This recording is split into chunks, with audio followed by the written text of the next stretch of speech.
Hello everyone, Lecture 5 on Probability Theory, the Multiplication Theorem and its Corollary. In the previous lecture we talked about the Addition Theorem. Today we'll talk about Multiplication Theorem. Here's the lesson plan for today: multiplication of events, conditional probability, the Multiplication Theorem, the Corollary of Multiplication Theorem, and probability of at least one event.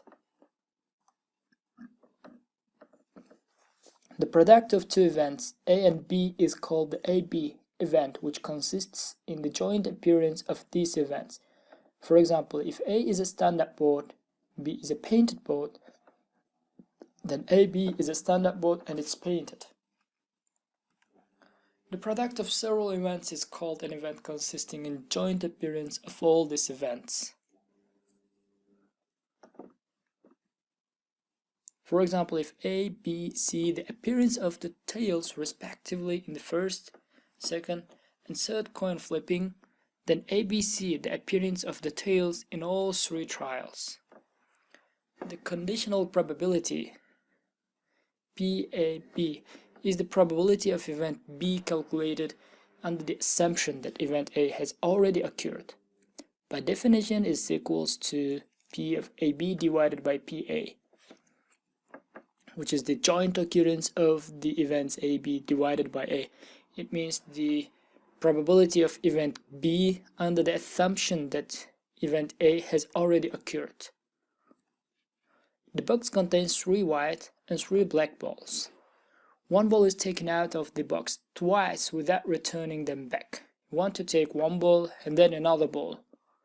Find the probability of a white ball appearing in the second experiment if a black ball was taken during the first experiment. It says 3 white and 3 black balls in the box. Let's try to identify this exercise. Here's our box, and I will need another color. Let's say black, black, black, black.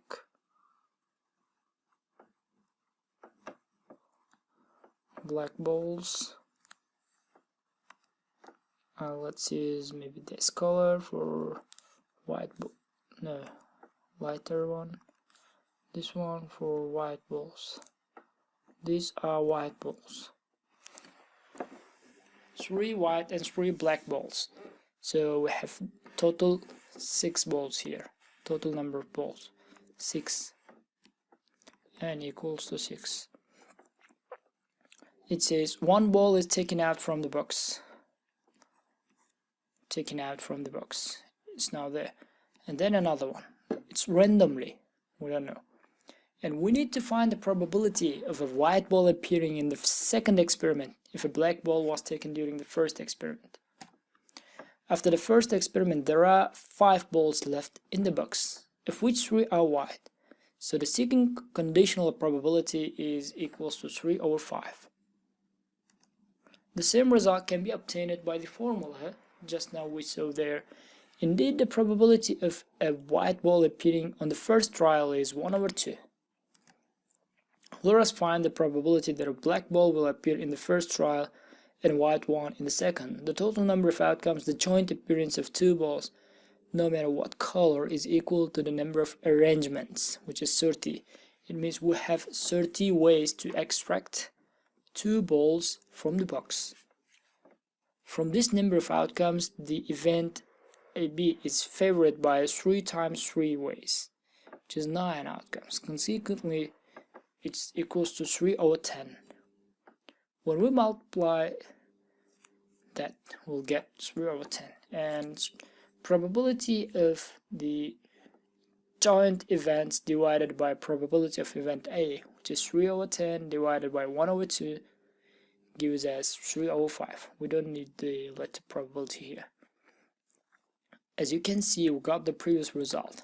So the conditional probability of event B, provided that A has already occurred by definition, is equal to this formula, which is P of A is greater than 0. Probability is always between 0 and 1, and in this case it cannot be 0 also because P of A is on the denominator.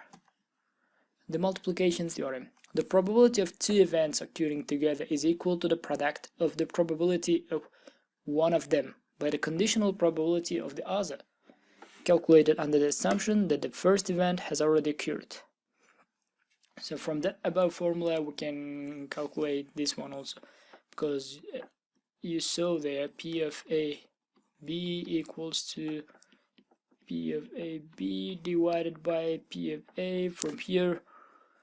So we can find this one by multiplying this term to another part. A collector has 3 conical and 7 elliptical rollers. You know the conical, I think. This is conical.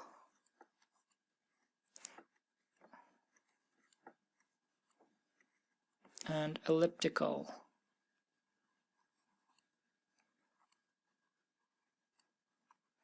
Elliptical.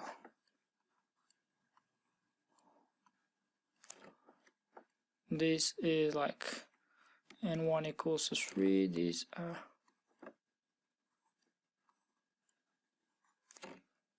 n2 equals to 7.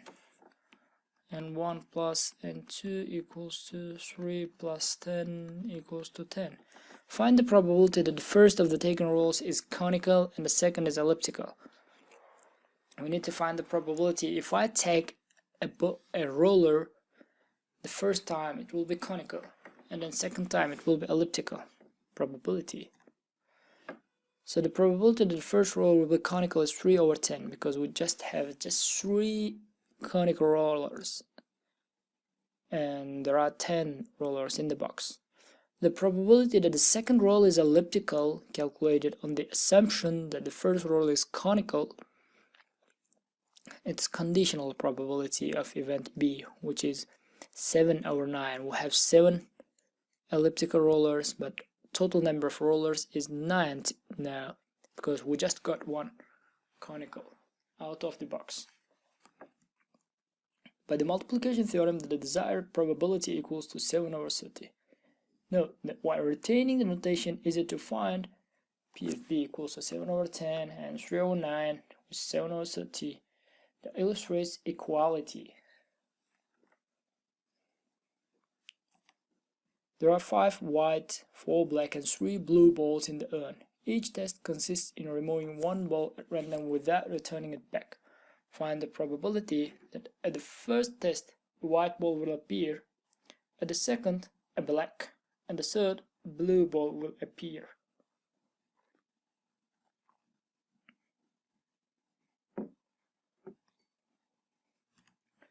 The probability of a white ball appearing in the first trial equals to 5 over 12, because we have just 5 white balls out of 12. And the second ball will be black. 4 over 11. We have 4 black balls, and total number of balls in the box 11, because the first time was when we took it was white. And the third 3 over 10, which is blue ball, will appear. There are 10 balls left in the box and 3 of them blue.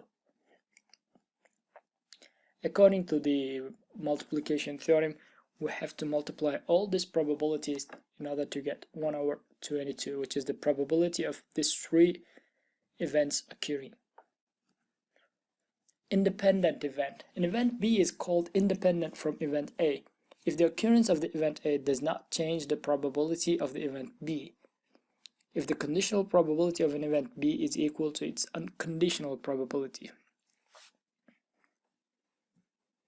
In particular, for independent events, multiplication theorem can be written as follows. Thus, the probability of joint occurrence of 2 independent events is the product of the probabilities of these events. 2 events are called independent if the probability of their combination is equal to the product of the probabilities of these events. Otherwise, the events are called dependent. Find the probability of jointly hitting the target with 2 guns.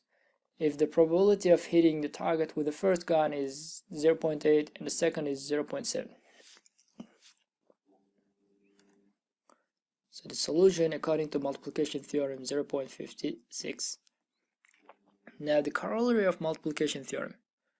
It's also similar with the corollary of the addition theorem. So in the first theorem, if we give the formula for just two events, now it can be used for the n number of events, for example 5, 10, 100. In particular, the probability of the joint occurrence of several events which are mutually independent is equal to the product of the probabilities of these events. Find the probability of the joint appearance of the tails in one flip of two coins. The probability of the appearance of the coat of arms, or the tails. It should be tails here.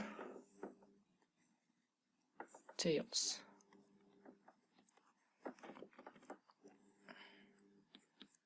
Tails.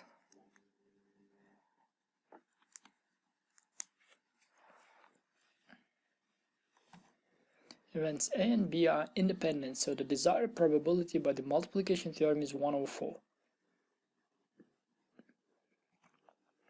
There are 3 boxes containing 10 parts each. The first box contains 8, the second 7, and the third 9 standard parts. One part is taken out at random from each box. Find the probability that all 3 remote parts are standard. The probability of that a standard part is removed from the first box is 0.8, because there are 10 parts in this box and 8 of them standard. For the second box is 0.7, for the third 0.9. When we multiply these 3 numbers together, we'll get 0.504. This is the probability that when we take parts from each box, all will be standard with this probability. The probability of occurrence at least one event. This is an important formula for at least one event, so we'll use this for most cases. The probability of occurrence at least one of the events is of 1, is of 2, and is of n, and independent in the aggregate equal to the difference between the one and the product of the probabilities of complementary events, or the opposite events.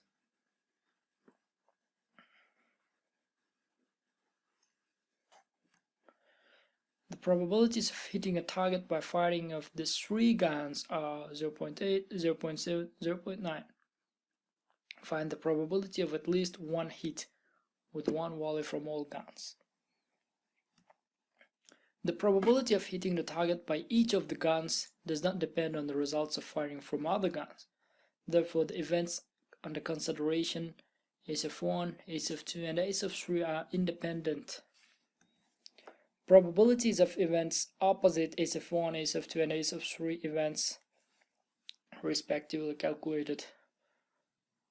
Seeking probability is 1 minus q of 1 times q of 2 times q of 3, which will give us 0.994. Good luck guys, see you in the next lecture.